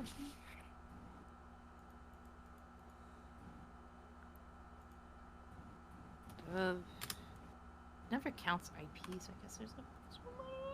17. Ooh. Yep, that's not a pass. Not when he's injured. Really, you don't remember out of 5 people in a lance which one you spoke to? Well, they were support staff, and Support staff. It's really interesting. okay, Been look. very, very helpful.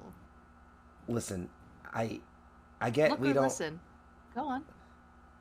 I get we don't go on great footing, and I'm sorry about the things that I've said. Just, it's not true, right? You've never killed a comrade? Of course not. All right. You could see him notably, like, relax and lean back. Just, I'm sorry. It's just, I've been out here deployed too long, and you get paranoid. It was stupid of me to think that. Is he lying to me? You've already passed persuasion on him? No, he's not. Okay. Yeah.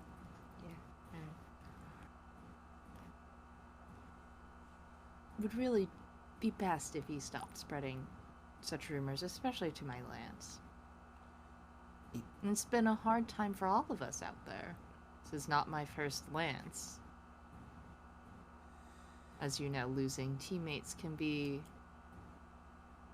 difficult. Yeah.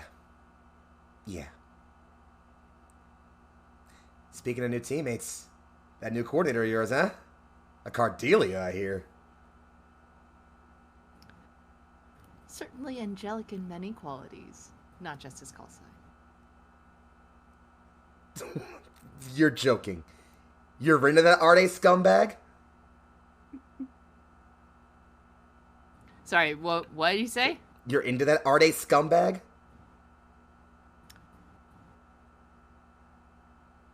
Don't have to be. Climb the ladder, so to speak.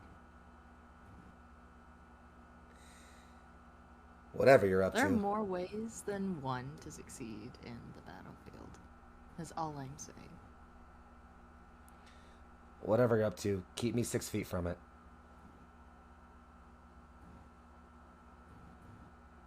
Speedy recovery. And she'll simply get up and leave. You can very faintly hear before the door closes. Why do I feel like I just saw the Reaper? And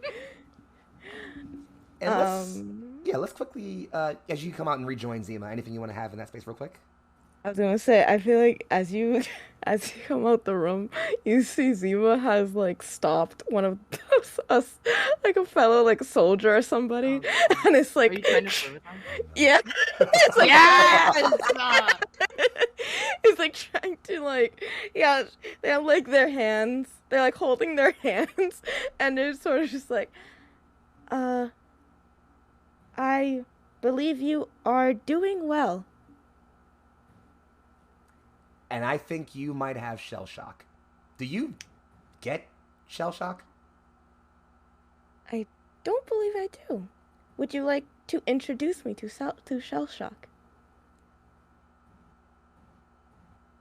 I All of that Fasad's person's gonna squad walk mates are up. just laughing. But yeah, as Facade I goes. think Fasad's just gonna walk up and be like,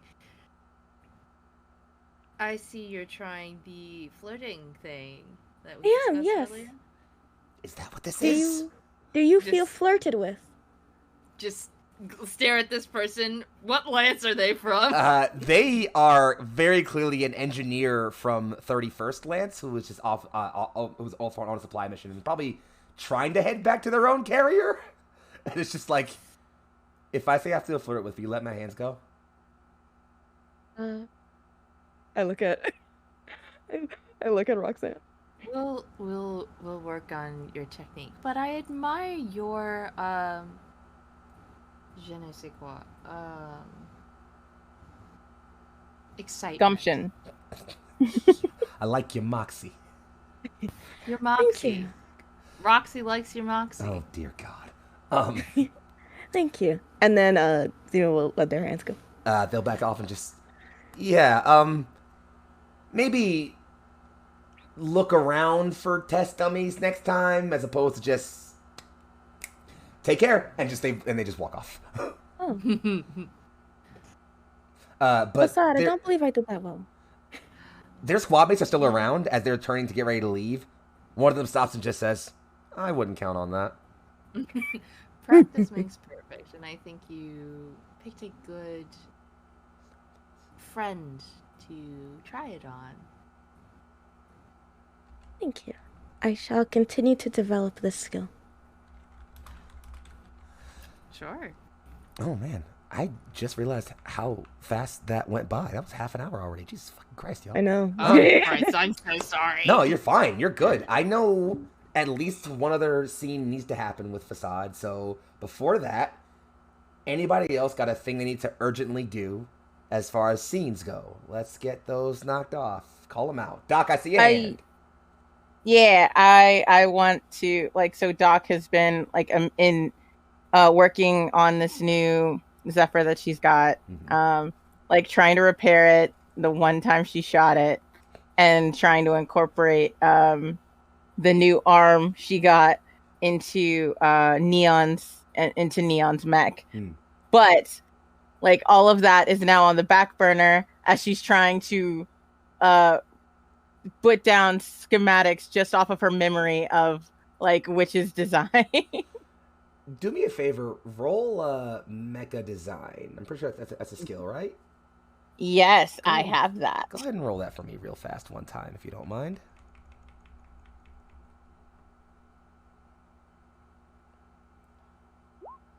Seventeen. Not bad at all. With the 17, you hastily at first you just sketch out a Type 22. You sketch out the default grasshopper. You've worked on this mech so many fucking times you could draw it in your sleep. You sketch out that perfectly fine. And then you just start trying to like edit parts that you know are different on what it saw. The more sleek hull, the change to the arm design, there had to be some servo movements there. And then you start thinking more and more like, okay, well, there's the enhanced thrusters and the better mobility tentacles. And you start thinking, and at first you can get a good sketch of what it's probably like. But the biggest question you have above anything else is how in the hell she's powering a mech this capable. As there's no way any of the PRV technology y'all are currently using to power your Type 22s have anywhere near enough output to fuel all of these weapons and these enhanced thrusters and this increased mobility. Like, it took you ages to refine the power core enough to be able to enhance Arth's mech the way it did. Whoever did this is clearly either better than you at this, which you don't think is even possible, or they had some outside resources. Would I recognize any enemy technology in this design? Without getting your hands on it, you wouldn't be able to tell. That is a good hypothesis. I will say, though, it's a solid hypothesis you have. Like, it definitely could be the case that her mech also uses Sleipnir technology. Like, you can't confirm that, but you are definitely thinking, like, I can't rule that out. And it's against the rules for me to play around with it. Rude. And I'm just muttering that as I'm like tinkering with the with the new software. It's like against regulations, my ass. And as you're passing, you hear just like previously, a clink on your outer desk as a tray of food is brought to you by none other than Umbra One Witch. Don't work too hard now, dearie, all right?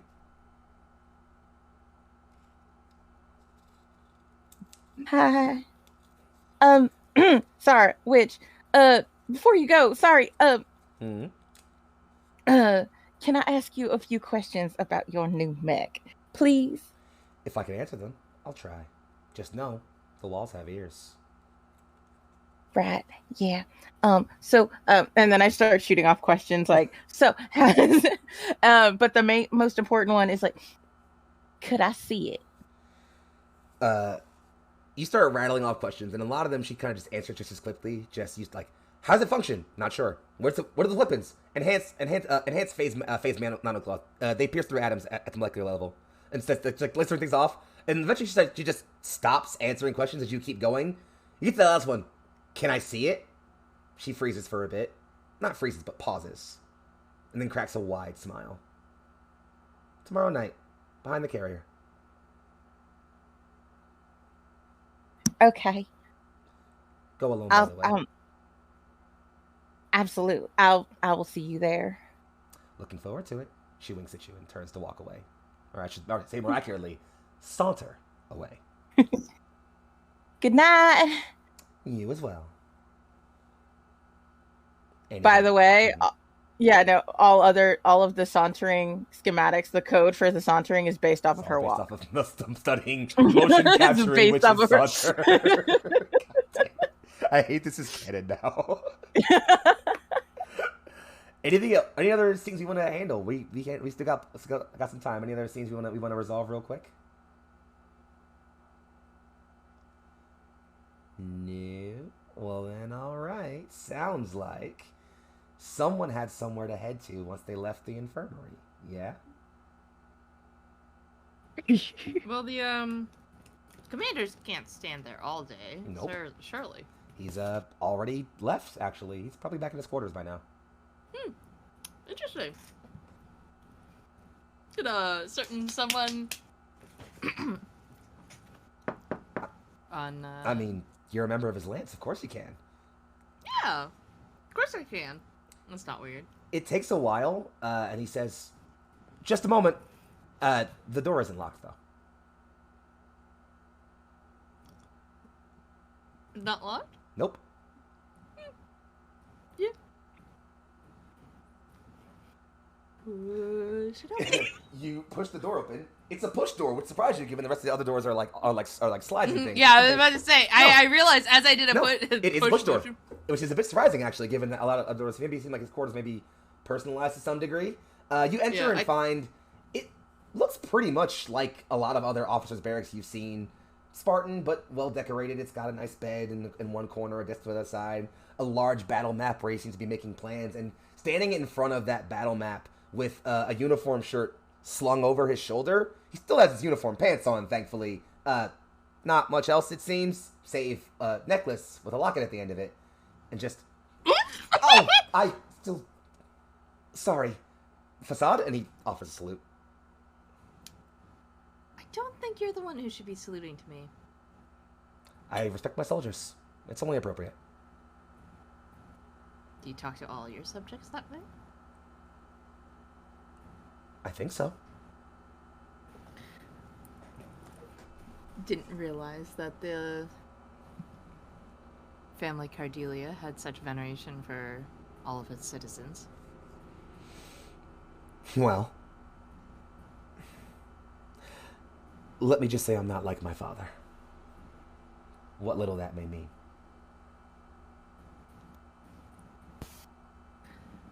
I could gather at least a little bit, given that you're here and he is wherever he is.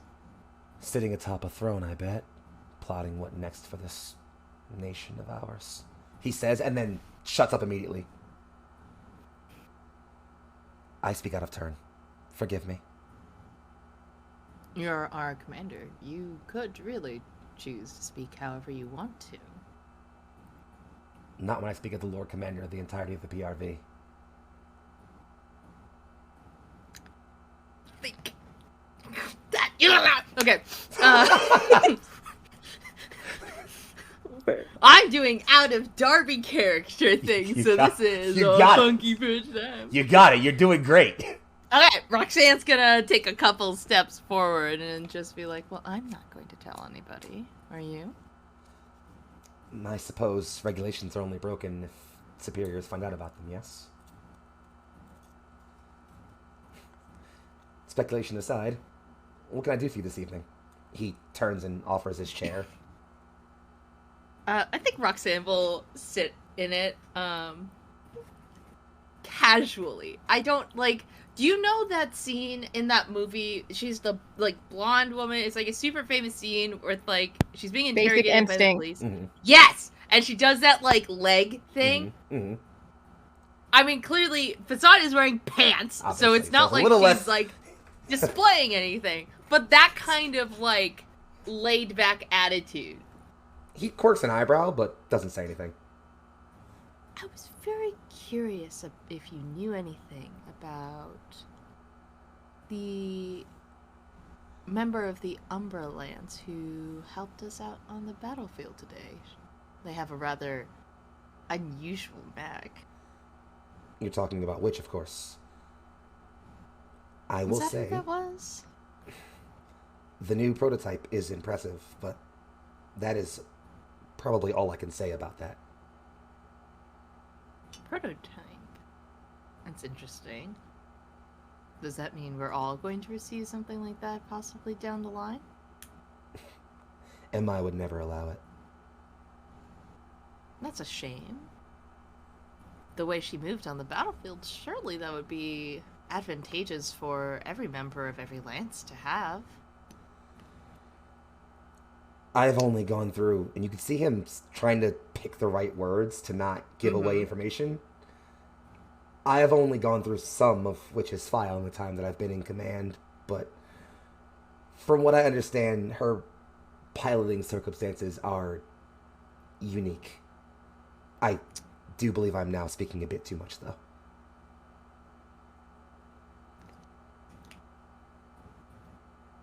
I'm interested to know how one can get to the position that she did. Is this uniqueness something that's based off of her prowess on the battlefield, or simply something that she was born with?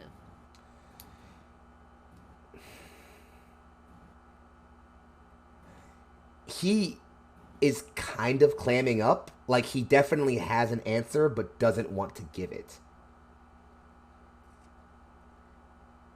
Did he react more to one statement over the other? Yeah, definitely. He flinches a lot more at prowess on the battlefield than born with it. And then, as he's recognizing we're kind of like, he's maybe giving, is kind of just like, did you only come here to speak about Witch, or was there something else? There's only so much I can give on that account. Not only about Witch. You're our new commander. I'd love to get to know more about you. Our last commander was rather...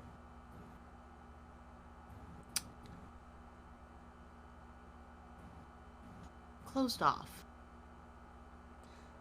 You... Give me 1 second. Ooh, that's bad. His look softens, notably. Like, to a pretty grand degree. Were they unkind to you all?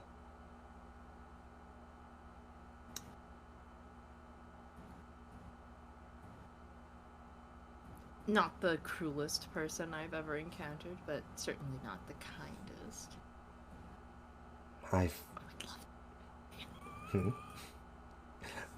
I heard tales in officer school. The lessons they give aren't exactly inclusive of the perspective of those we are supposed to command. I find it unfair. They were rather hands-on with her. She liked to make sure we got the lesson multiple times. That is unfortunate. I'm obviously half Southerner, if you couldn't tell. leads to its own kind of questioning, even for one sees as I am, a son of the leader of our entire nation. It's why I'm here, actually. Well, sort of, at least. You'll see him slouch against the side of his bed and kind of, again, sigh really hard and run a hand through his silver hair. I wish there were other ways to get the things that I wanted, but tradition is tradition. One must earn certain accolades before they get certain rights in this world. And that's why I'm here with you all. It feels a bit callous to say that I'm only here to make a name, but, well, there are things more important to some of us than this war. Things I wish to have someday. I must be through this to have them. Such as? I'm gonna need you to roll persuasion.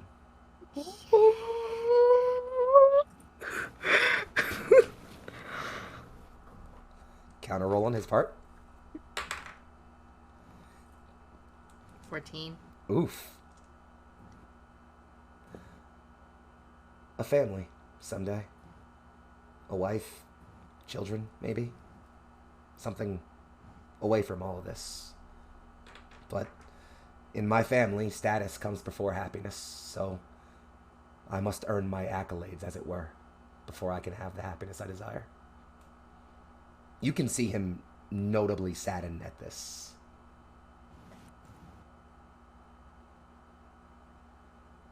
I think Roxanne will lean forward and place a hand on his knee. I wanna run this by you real quick though. I am not trying to do this sexually. I am trying to do that, like, you know, like comfort thing that people do. I just want to make sure. Are you patting the knee or placing a hand on it? Both? He takes your hand in his. Okay. And kind of squeezes a bit and looks at you with trepidation, like he's trying to sense what your reaction is here. Okay, go. Yep, okay, wait. I had a cool line I was gonna say. This is amazing, by the way. I'm trying to remain cool and chill, but I have no chill. Don't worry. Okay. I can edit this out. Will I? I don't know. But I don't think you should. I think it's really funny if you keep all the freaking out. Okay. All right, here we go. Pick up. Okay. Not all things have to be earned through accolades alone. And she'll give him a little wink.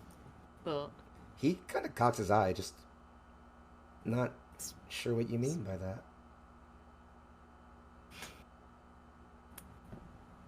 He is kind of leaning towards you a bit, though. Okay.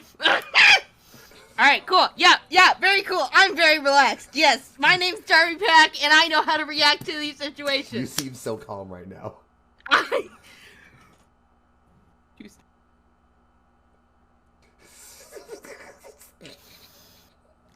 think she'll lean in as well, yes. Very, just speaking a little quieter, like shifting forward a little bit more, squeezing his hand back, just like he's doing something, she's mirroring it back. Like, I don't know, that seems to be like a flirting thing that people say that people do. Yeah, I mean, it works. I mean, every time you lean in a bit more or squeeze his hand a bit more, you can see him kind of test the waters a bit, just slightly closer. At this point, you can almost feel his pulse through his wrist. It is pounding, obviously.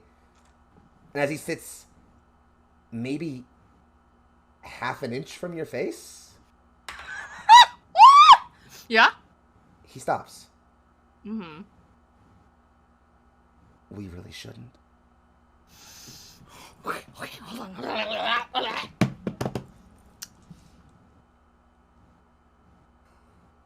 I think she will just lean her forehead against his and be like,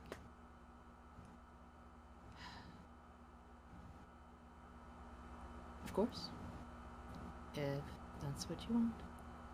And that's everything is fine. Just remember, your happiness might not be your family's priority, but it doesn't have to not be yours. And she'll, not abruptly, just like calmly stand up, do a salute, and be like, I'll take my leave now. Have a great night. He nods and says, I'll try to be clothed more when you next pay me a visit. If you feel like it. Be safe out there, Roxanne. Okay.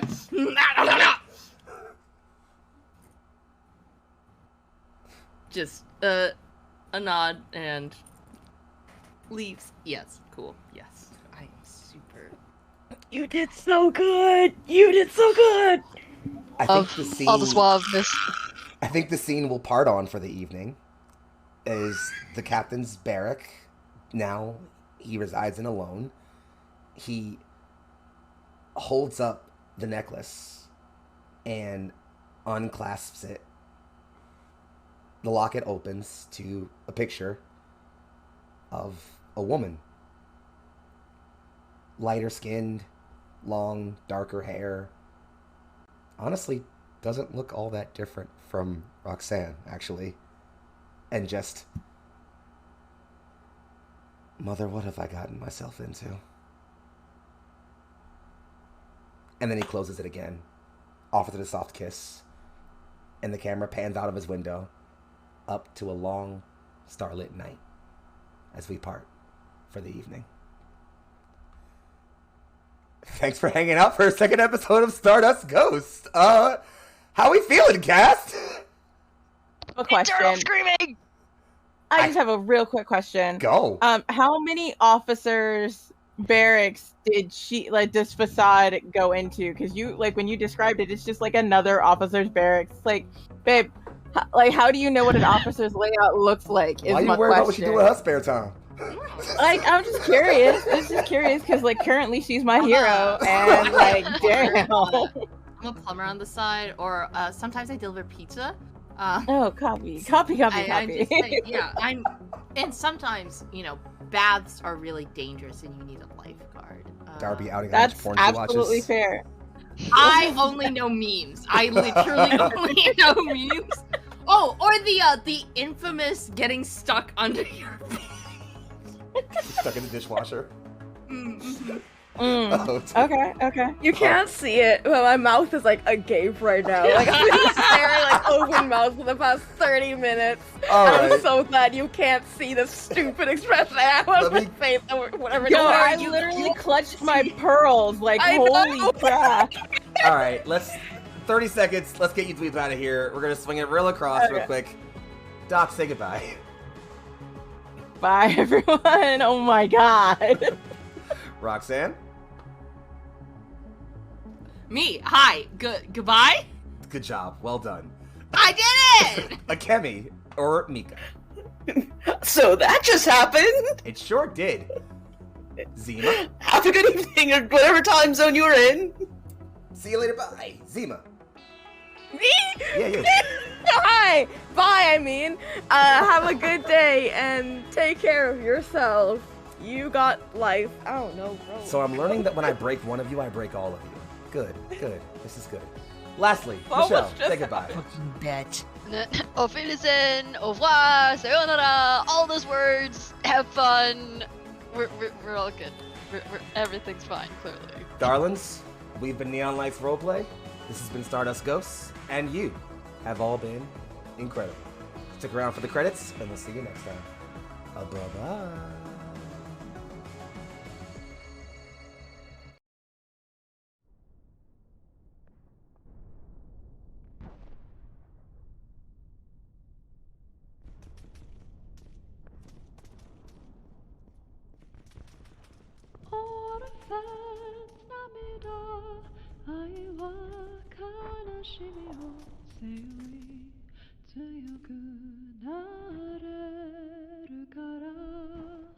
You're on my mind.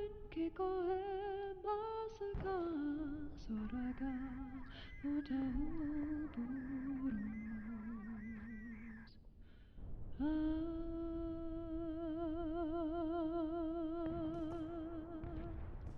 闇夜に浮かぶ青い光に孤独を隠す。争いの後に残るものはただ悲しみだけ。